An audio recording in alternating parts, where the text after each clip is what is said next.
was true. Exactly. And the way to prove that is for members of ODM to remain united. Not only in Nyanza, but all over this country. And I also promised that I will not let them down. And we are there not to unite the Luo, but to unite Kenya. The parliament, governors, MCA, the elders, the church, we have today endorsed Dr. Odinga as the party leader.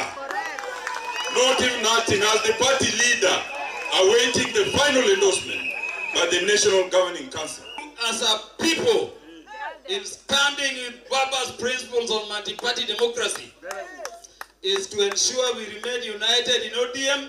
We remain in ODM. ODM remains a distinct, strong party which can advance ahead. Dr. Oburu, the task is easy. Gather all. Do not scatter. To support President William Ruto, don't you? How many of you support President William Ruto? Kenya's political stage is shifting once again, and this time the tremors are coming from an unlikely direction. ODM and President William Ruto are warming up to each other ahead of the 2027 general election. What was once unthinkable is now unfolding in plain sight. It all began at Raila Odinga's funeral service, where President Ruto shocked the nation by declaring his admiration for ODM and hinting at a new political partnership.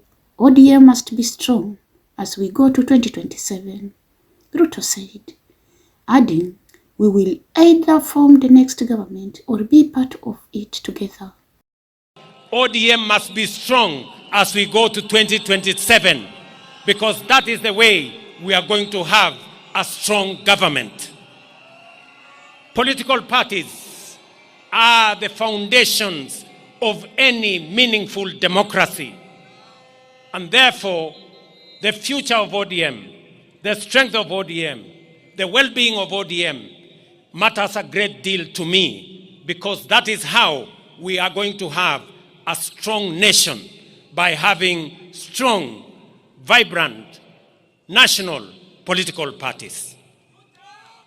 Kwa hivyo wana ODM, ile kitu mimi nataka niwahakikishie, kwa mapenzi ya Mungu, ODM will either form the next government or be part of the next government. Those words delivered in Bondo instantly set the country ablaze with speculation.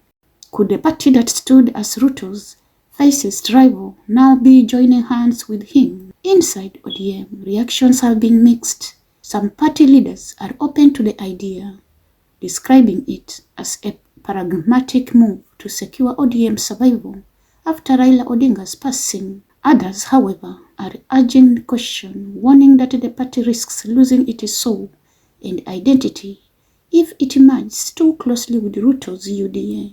ODM Vice Chair Otiende Amolo has been among the loudest voices, insisting that if any partnership is to happen, it must be on fresh, negotiated terms, not one where ODM is swallowed into the ruling party. Party Secretary General Edwin Sifuna has also spoken out, saying ODM must protect Raila's legacy and ensure that the movement doesn't drift away from the ideals that made it a voice for the people. Analysts, on the other hand, say there is nothing wrong with ODM working with Ruto, but they warn that dragging Raila's name into the deal for legitimacy could backfire. Still, the signs are clear. Kenya is heading toward a broad-based political realignment. Ruto's move could expand his influence deep into ODM strongholds like Nyanza and the coast, regions that have long been outside his grasp. For ODM, aligning with power might offer a seat at the table and a chance to stay relevant in a post-Raila era. But the big question remains, will ODM officially back Ruto for president in 2027? Or will the party field its own candidate and test its strength once again?